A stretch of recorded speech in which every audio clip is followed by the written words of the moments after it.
السلام علیکم ورحمۃ اللہ وبرکاتہ۔ الحمد للہ رب العالمین، والصلاة والسلام علی اشرف الانبیاء والمرسلین نبینا محمد وعلی آلہ وصحبہ اجمعین، وبعد۔ اعوذ باللہ من الشیطان الرجیم، بسم اللہ الرحمن الرحیم۔ ألم تر كيف فعل ربك بأصحاب الفيل ألم يجعل كيدهم في تضليل وأرسل عليهم طيرا أبابيل ترميهم بحجارة من سجيل فجعلهم كعصف مأكول۔ معزز ناظرین و سامعین، آج کی اس مجلس میں اللہ کے فضل و کرم سے سورہ فیل کا ترجمہ اور تفسیر پیش کرنے کا ارادہ ہے۔ اللہ تعالیٰ سے دعا ہے کہ اللہ تعالیٰ مجھے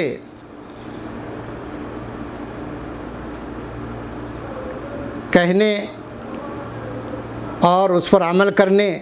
اور آپ سبھی حضرات کو بھی سن کر اس پر عمل کرنے کی توفیق عطا فرمائے۔ ساتھیو، یہ سورۃ الفیل ہے اور اس میں 5 آیات ہیں، 5 آیات، 5 آیات ہیں اور 1 رکوع ہے۔ اور یہ سورہ فیل ہی کے نام سے معروف اور مشہور ہے، اور اس سورت کو سورۃ الفیل، سورہ فیل اس لیے کہا جاتا ہے کہ اس سورت کی پہلی آیت میں فیل کا لفظ آیا ہوا ہے، الفیل، الم تر کیف فعل ربک باصحاب الفیل۔ الفیل کا لفظ آیا ہوا ہے، اسی مناسبت سے اس سورت کا نام سورہ فیل ہے۔ اور جیسا کہ میں نے کہا کہ یہ سورت اسی نام سے مشہور ہے، یعنی فیل کے نام سے،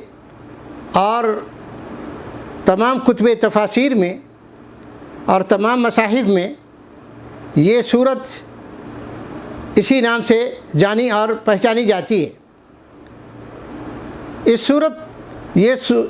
سورت کا ایک دوسرا نام بھی ہے، یا یہ کہہ لیں کہ یہ سورت ایک اور دوسرے نام سے بھی جانی جاتی ہے، اور وہ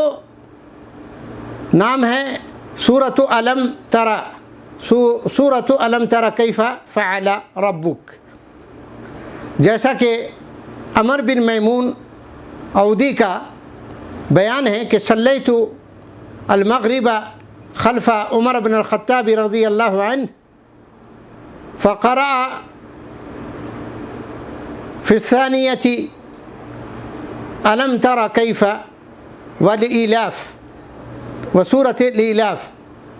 الإیلاف، کہ میں نے، عمر بن میمون کا بیان ہے کہ میں نے مغرب کی نماز عمر بن خطاب رضی اللہ تعالیٰ عنہ کے پیچھے پڑھی، تو آپ نے مغرب کی دوسری رکعت میں یا پہلی رکعت میں، مجھے اچھی طرح سے بالضبط معلوم نہیں ہے، ذہن سے بات نکل گئی، تو آپ نے سورۃ الم تر کیف فعل اور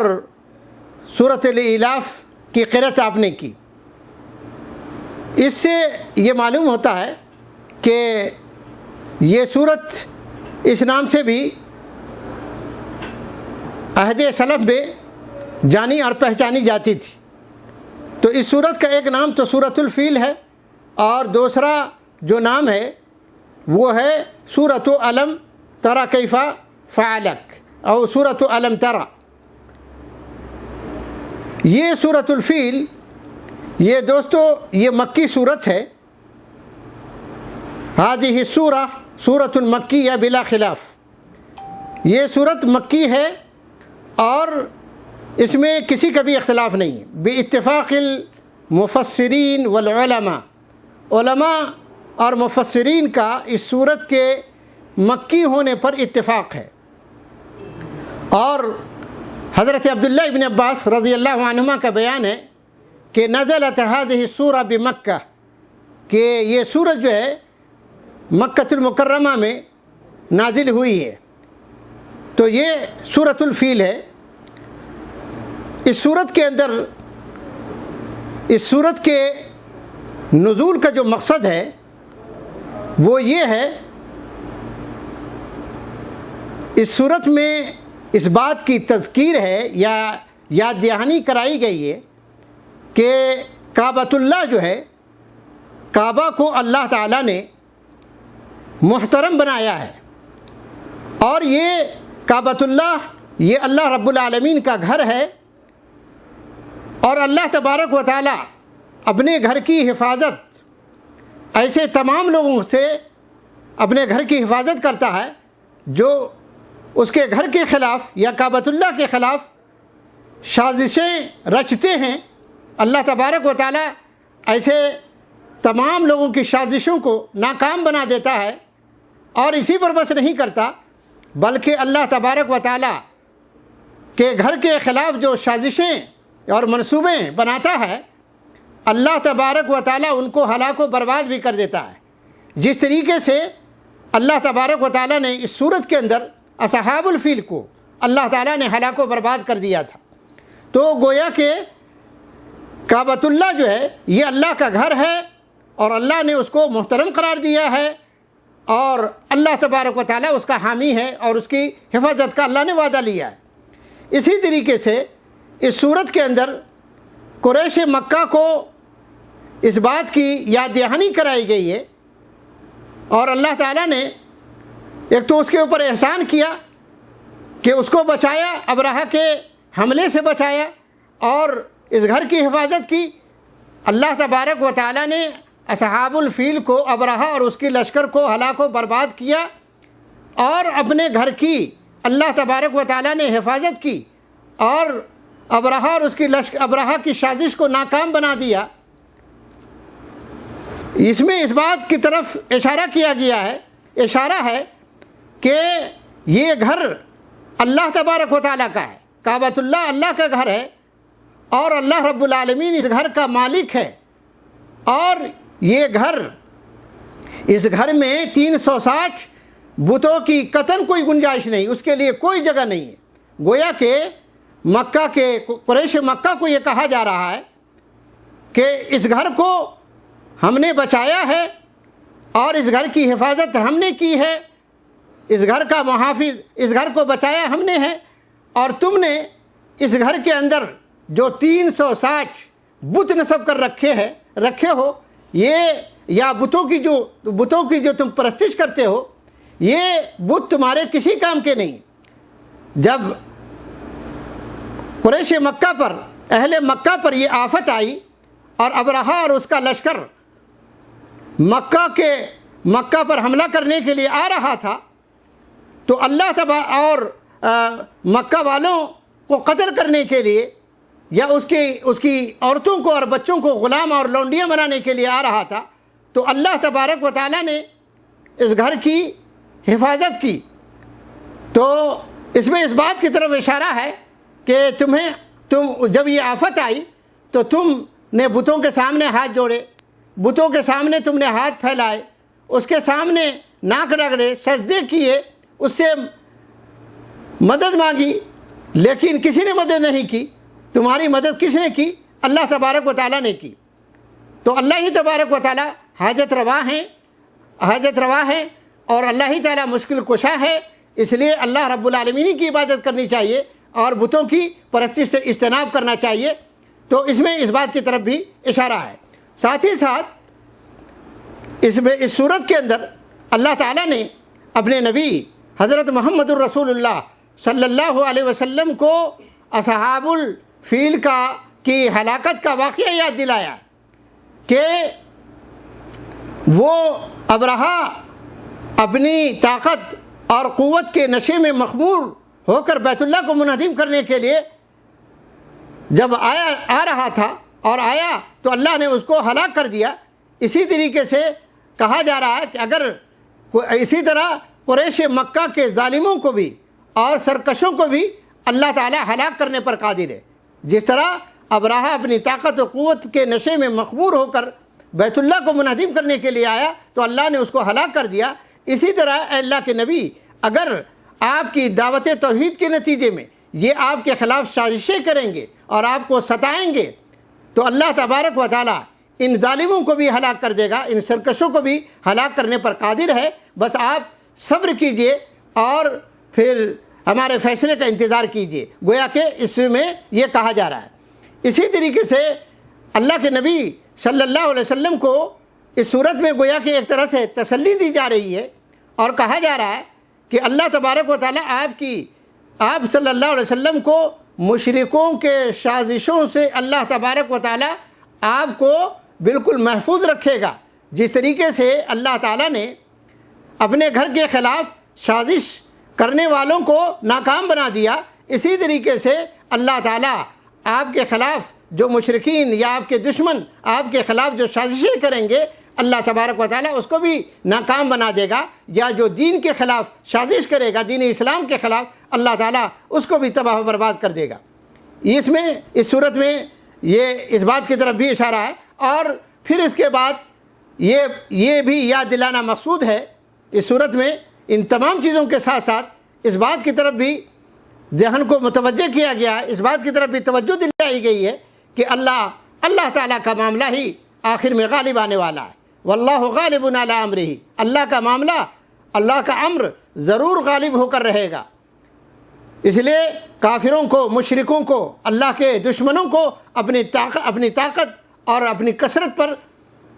فخر نہیں کرنا چاہیے۔ ان کے پیچھے سب سے بڑی طاقت اللہ رب العالمین کی طاقت ہے، اور اللہ تبارک و تعالیٰ ایسے لوگوں کی سازشوں کو ناکام بنانے پر اچھی طرح سے قادر ہے۔ تو اب اس صورت میں اب آئیے ہم اس کا ترجمہ سنتے ہیں، اور اصل میں یہ جو فیل کا جو واقعہ ہے، فیل کا جو ہاتھی والوں کا جو واقعہ ہے متواتر روایتوں سے ثابت ہے، اور اہل تاریخ اور اہل سیر نے اس سلسلے میں جو تفصیل بیان کی ہے اس کا خلاصہ یہ ہے کہ ابرہا جو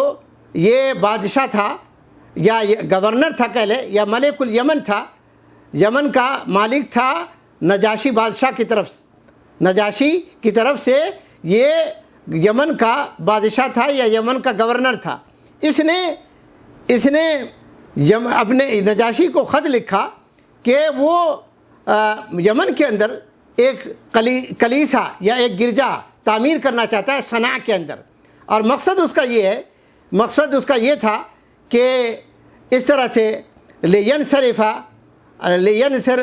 العرب الى حج القلیس فی صنعاء، مقصد اس کا یہ تھا کہ عرب کے لوگ جو ہے نا بیت اللہ کا حج کرنے کے بجائے صنعاء یمن آ کر کے، ملک یمن صنعاء میں آ کر کے اس کلیسے کا، اس گرجے کی عبادت کرے، حج کرے، اس کا طواف کرے، اس کی زیارت کے لیے آئے، اس کا یہ مقصد تھا۔ اور اسی نیت سے اس نے اپنے بادشاہ نجاشی کو لکھ کر کے اس سے موافقہ طلب کیا، منظوری طلب کی، اور پھر ایک عالی شان عمارت، ایک عالی شان عبادت خانہ، گرجا، کلیسا اس نے صنعاء کے اندر، یمن کے اندر تیار کیا، جو خانہ کعبہ کی تعمیر سے بہت ہی شاندار تھا۔ مقصد یہ تھا کہ عرب کے لوگ جو زیارت کے لیے مکہ کا رخ کرتے ہیں، وہ مکہ کا رخ کرنے کے بجائے عبادت کے لیے اور زیارت کے لیے اور حج کے لیے یا طواف کے لیے یمن یعنی صنعاء میں کلیسا آیا کرے۔ جب یہ خبر اہل عرب کو معلوم ہوئی تو یہ بات اہل عرب کو ناگوار گزری، اور عرب والوں میں سے کسی نے ایسا کیا کہ یمن جا کر رات کے وقت اس کے کلیسے کے اندر یا اس کے گرجے میں داخل ہو کر اس میں کیا پیشاب و پاخانہ کر دیا، تغوط او تبول فی القلیسہ، گرجا میں یا کلیسے میں جو اس نے تعمیر کیا تھا اس میں پیشاب کر دی، پاخانہ کر دیا اور اس کو دیواروں پر بھی لیپ دیا، دیواروں پر بھی لگا دیا۔ جب ابرہہ کو معلوم ہوا، ابرہۃ الاشرم جو یمن کا گورنر تھا نجاشی کی طرف سے ملک یمن کا، جب اس کو یہ معلوم ہوا تو وہ غصے میں آگ بگولا ہو گیا، اور پھر اس نے یہ ارادہ کر لیا ایک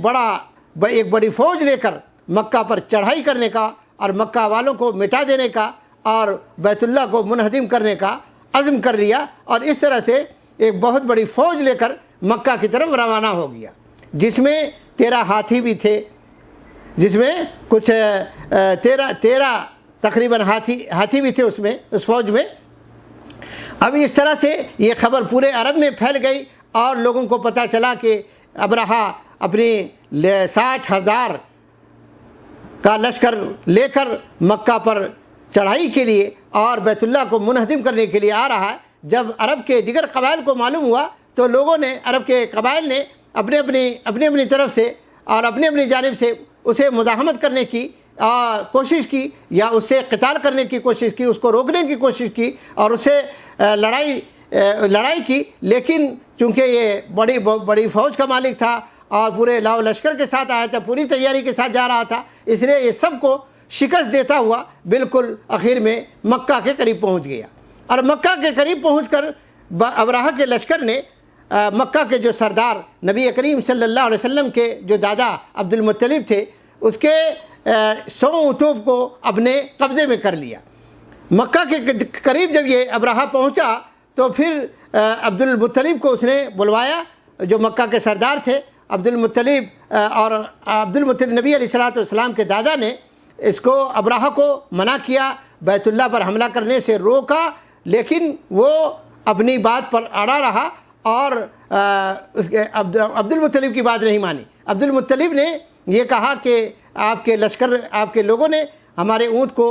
قبضے میں کر لیا ہے، ہمیں ہمارا اونٹ واپس کر دیا جائے، اور پھر جہاں تک اس گھر کی بات ہے تو اللہ تبارک و تعالیٰ اس کا محافظ ہے، وہ اللہ کا گھر ہے اور اللہ تبارک و تعالیٰ آپ سے سمجھ لے گا۔ اس طرح سے عبد المطلب کہہ کر کے پھر عبد المطلب نے مکہ والوں کو کہا کہ ہم سب کے سب جو ہے نا پہاڑ کے اوپر چڑھ جائیں، اور اس گھر کا محافظ اللہ تبارک و تعالیٰ ہے اور اللہ تعالیٰ اس کی حفاظت کرے گا۔ اور اس طرح سے عبد المطلب کے بارے میں بعض تاریخی روایت میں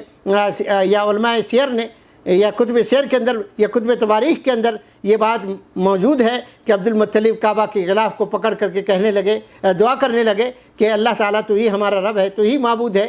تو ہماری مدد فرما، تو ہم پر رحم فرما، یہ بت، یہ پتھر ہیں جو بے جان ہیں اور یہ ہماری مدد نہیں کر سکتے، اللہ تو ہی ہمارا معبود ہے، تو ہی ہمارا رب ہے، تو ہماری مدد فرما۔ اس طرح سے کہہ کر کے مکہ والوں کو کہا کہ ہم سب کے سب پہاڑ کے اوپر چڑھ جائیں، اور اللہ تبارک و تعالیٰ کا یہ گھر ہے اور اللہ تبارک و تعالیٰ اپنے گھر کی حفاظت کرے گا۔ اس طریقے سے عبد المطلب پہاڑ پہ چڑھ گئے، مکہ والے پہاڑ پہ چڑھ گئے، اور یہ ابرہہ اپنی لشکر کو لے کر آ کے مکہ کی طرف بڑھا بیت اللہ کو منہدم کرنے کے لیے، یہاں تک کہ جب وادی محصر ہے جو بین المزدلفہ والمنی ہے، مزدلفہ اور منی کے درمیان وہ وادی محصر، تو جب وہاں پہنچے تو پھر وادی محصر پہنچے تو جب یہ ابرہہ اور اس کا لشکر وادی محصر پہنچا کہ عین اسی وقت اللہ تبارک و تعالیٰ نے پرندوں کے جھنڈ اس پر مسلط کر دیے۔ اللہ تعالیٰ نے دیکھتے دیکھتے آسمان جو ہے نا چھوٹی چھوٹی جو چڑیاں ہیں اور چھوٹے چھوٹے پرندوں سے آسمان بالکل بھر گیا، اور پھر اس کے بعد وہ پرندے اپنے چونچوں کے اندر، اپنی چونچوں میں اور اپنے پنجوں کے اندر 3 پتھر لیے ہوئے تھے۔ ایک پتھر یعنی کل طائر لکل طائر 3 احجار، لکل طائر 3 احجار، حجرین فی رجلیہ و حجر فی منقارہ، یعنی 2 پتھر، ہر پرندے کے ساتھ 3 پتھر یا 3 کنکر تھے، 3 کنکریاں تھیں، 2 اس کے پاؤں، اپنے پاؤں میں، اپنے پنجوں میں وہ پرندے پکڑے ہوئے تھے، اور ایک اپنی چونچ میں، یعنی اس طرح سے ان پرندوں نے اور ان چڑیوں نے کنکریوں کی بارش شروع کی۔ نتیجہ یہ ہوا کہ وہ کنکری جس کو بھی لگتی، جس فوجی کو لگتی، وہ اس کا جسم بھسم ہونا شروع ہو جاتا، اس کا گوشت، اس کے جسم کا گوشت پگھلنا شروع ہو جاتا اور گوشت جھڑنے لگتا۔ نتیجہ یہ ہوا کہ تمام کی تمام جو ابراہ کی ساری فوجیں وہیں ڈھیر ہو گئی اور سارے کے سارے وہیں مکہ کے ارد گرد ہی سب مر گئے، بیت اللہ تک پہنچ بھی نہیں سکے۔ مکہ اور مزدلفہ کے درمیانی وادی محصر تک پہنچے کہ وہیں اللہ تبارک و تعالیٰ نے ان کا کام تمام کر دیا، سب کو اللہ تعالیٰ نے تباہ و برباد کر دیا۔ البتہ ابرہۃ الاشرم جو ملک الیمن تھا، یمن کا گورنر تھا، وہ کسی طرح سے بچا کر وہاں سے نکلا، یہاں تک کہ یمن پہنچ کر وہ بھی مر گیا، وہ بھی ہلاک و برباد ہو گیا۔ تو اللہ تبارک و تعالیٰ نے اس بات کی طرف اشارہ کیا، اللہ کے نبی صلی اللہ علیہ وسلم کو مخاطب کر کے اللہ تعالیٰ نے فرمایا الم تری کیف فعل ربک باصحاب الفیل، الم تری کیا آپ نے دیکھا نہیں کہ آپ کے رب نے فیل والوں کے ساتھ، ہاتھی والوں کے ساتھ کیا برتاؤ کیا، کیا سلوک کیا، کیا آپ نے دیکھا نہیں؟ الم تری یہاں معنی ہے، الم تری کا معنی یہاں الم تعلم کے ہے، یعنی رویا سے مراد یہاں رویا قلبیہ ہے یا رویت علمیہ ہے، یعنی کیا آپ کو معلوم نہیں، یعنی آپ کو معلوم ہے، آپ کو معلوم ہے، اور آپ کے زمانے میں آپ کے معاصرین، آپ کے وقت میں جو لوگ موجود ہیں، آپ کے معاصرین کو اچھی طرح سے پتہ ہے کہ اللہ تبارک و تعالیٰ نے فیل والوں کے ساتھ، ہاتھی والوں کے ساتھ کیا برتاؤ کیا۔ تو اس لیے کہ یہ جو ہاتھی کا واقعہ ہے، یعنی اللہ تعالیٰ نے اس ہاتھی والوں کو جو برباد کیا، ہلاک کیا، ابرہہ اور اس کی فوج کو جو اللہ تعالیٰ نے ہلاک و برباد کیا، اسی سال اللہ کے نبی صلی اللہ علیہ وسلم پیدا ہوتے ہیں، اسی سال نبی علیہ السلام کی ولادت ہوتی ہے۔ آپ صلی اللہ علیہ وسلم کی ولادت عام الفیل ہے، آپ صلی اللہ علیہ وسلم کی ولادت اسی سال ہوتی ہے، اور بلکہ بعض روایتوں میں ہے کہ آپ کی ولادت سے 50 دن پہلے یہ فیل کا واقعہ پیش آتا ہے، ہاتھی والوں کا واقعہ پیش آتا ہے کہ اللہ تبارک و تعالیٰ نے اس کو ہلاک کیا۔ تو اس میں اس بات کی طرف اشارہ ہے کہ کیا آپ نے دیکھا نہیں، یعنی الم تری کے معنی یعنی الم تعلم، کیا آپ کو معلوم نہیں، یعنی آپ کو معلوم ہے، آپ جانتے ہیں اور آپ کے معاصرین جانتے ہیں کہ اللہ تبارک و تعالیٰ نے کس طریقے سے فیل والوں کو، ہاتھی والوں کو تباہ و برباد کر دیا، ہلاک کر دیا۔ اور اس میں جیسا کہ میں نے شروع میں ذکر کیا کہ اللہ تعالیٰ نے اس طرح سے قریش کو بھی باخبر کیا ہے کہ جس طریقے سے بیت اللہ کو منہدم کرنے کے لیے وہ آئے تو ہم نے ان کو ہلاک و برباد کر دیا، اسی طرح سے اگر تم نے ہمارے نبی کے خلاف سازشیں کی اور آپ کو اذیت پہنچائی اور ایمان نہیں لائے تو ہم بھی تم کو تباہ و برباد کر دیں گے۔ اس میں اس بات کی طرف بھی اشارہ ہے۔ اس کے بعد اللہ تعالیٰ نے کہا الم یجعل کیدہم فی تضلیل، کیا ہم نے ان کی سازش کو یا ان کی مکر کو یا ان کی تدبیر کو ہم نے بیکار نہیں کر دیا؟ فی تضلیل یعنی فی ہلاک و خسران او فی ضیاء و بطلان، کیا ہم نے ان کے قید کو یعنی ان کی تدبیر کو، ان کے مکر کو بیکار نہیں کر دیا، برباد نہیں کر دیا، سازش کو ناکام نہیں کر دیا؟ وَأَرْسَلَ عَلَيْهِمْ طَيْرًا أَبَابِيلَ، اور ہم نے ان کے اوپر پرندوں کے جھنڈ بھیج دیے، پرندوں کے جھنڈ یعنی اللہ تعالیٰ نے عذاب کے طور پر اللہ نے پرندوں کو مسلط کر دیا، جو پرندے اپنی پنجوں میں اور چونچوں میں کنکریاں لیے ہوئے تھے اور وہ کنکریاں ان ابرہہ اور اس کی فوج کے اوپر برسا رہے تھے، جس کا نتیجہ یہ ہوا کہ وہ گولی اور ایٹم بم سے بھی زیادہ وہ کنکریاں مہلک تھی، جس فوجی کے اوپر وہ کنکری لگتی اس کو بھسم کر دیتی تھی وہ کنکری اور اس کا خاتمہ ہو جاتا تھا۔ وَأَرْسَلَ عَلَيْهِمْ طَيْرًا أَبَابِيلَ، اللہ تعالیٰ نے ان کے اوپر پرندوں کے غول بھیج دیے، ترمیہم بحجارۃ من سجیل، اللہ فرماتے ہیں کہ وہ پرندے ان کو پتھر کی کنکریلی پتھریوں سے مار رہے تھے، فجعلہم کعصف ماکول، اللہ نے فرمایا کہ پھر ہم نے بس انہیں کھائے ہوئے بھوسے کی طرح بنا دیا۔ اللہ تبارک و تعالیٰ نے ان کو اس طرح سے ریزہ کر دیا کہ وہ کنکری جس پر لگتی ان کے جسم کے اجزاء جو ہے منتشر ہو جاتے، بکھر جاتے، ان کے اعضاء ادھر ادھر بکھر گئے، گویا کہ وہ اس طرح سے ہو گئے جس طرح سے کھائے ہوئے بھوسے، جانور جو چارہ کھاتا ہے اور اس کے بعد جو بچ جاتے ہیں اس کے منہ سے نکلے ہوئے یا کھائے ہوئے بھوسے کی طرح سے اللہ تبارک و تعالیٰ نے اس کو کر دیا۔ تو اس میں اس بات کی طرف اشارہ ہے کہ یہ اللہ تعالیٰ نے اس گھر کو یہ بیت اللہ جو ہے اللہ کا گھر ہے، اس کا محافظ اللہ کا گھر ہے، اور اس میں یہ کہا جا رہا کہ مشرکین مکہ کو یا قریش مکہ کو تم نے جو 360 اس میں بت نصب کر رہے ہو، اس کی پوجا کر رہے ہو، تمہیں اس چاہیے کہ اس کو چھوڑ کر اللہ رب العالمین کی عبادت کرو، اور وہی اللہ تعالیٰ حاجت روا ہے، مشکل کشا ہے، تمہیں مصیبت میں اللہ تعالیٰ نے تمہاری مدد کی، تو اور یہ بھی کہا جا رہا کہ اپنے نبی پر ایمان لے آؤ۔ اللہ تعالیٰ سے دعا ہے کہ اللہ تبارک و تعالیٰ مجھے اور آپ کو کہنے سننے سے زیادہ عمل کی توفیق عطا فرمائے۔ وصلی اللہ وسلم وبارک علی نبینا محمد وعلی آلہ وصحبہ اجمعین۔ بدعمكم تستمر دعوتنا.